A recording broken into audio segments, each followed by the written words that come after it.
this isn't new, and incident management in financial services firms and technology providers is not new.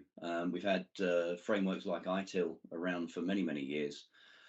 Most firms have implemented, robust incident management processes. You probably still wouldn't be in business if you didn't have them now in technology.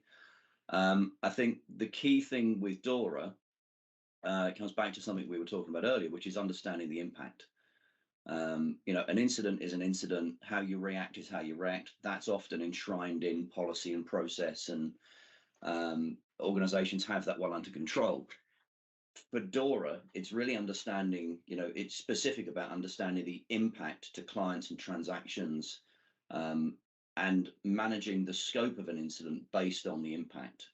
And then obviously, we're also now, as an industry, we now have to, report major incidents. So having a very clear classification and link back to the business process is absolutely key. For me, there's two things. One, how do you demonstrate to a regulator that you've got a good incident management process? How do you demonstrate that that's embedded in the organization? And number two, how do you demonstrate that you've also got, remediation and recovery plans in place?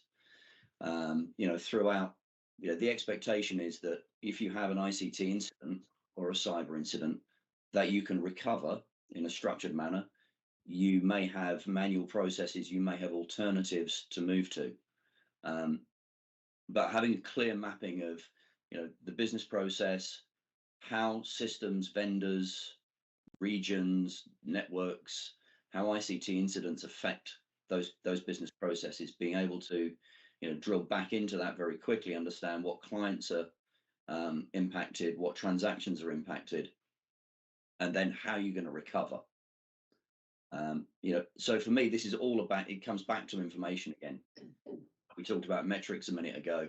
This is about, really understanding and connecting business processes, technology processes, system flows, data flows, all of the data related to a business process. But the underlying thing we're protecting here is a business process.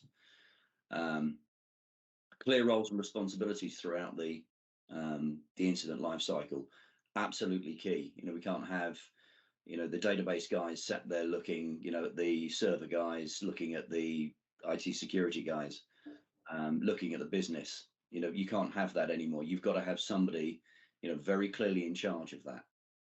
Most firms have that kind of structure in place. But again, how do you demonstrate that is actually embedded and working? So for me, incident management, it just takes on it. We're stepping it up. It's not new. It's not a new process that needs to be implemented. It's all about visibility, transparency, and stepping up the response level, and partnership with the business. This isn't a technology problem. This is a firm-wide problem. So the business and technology have to be working in partnership.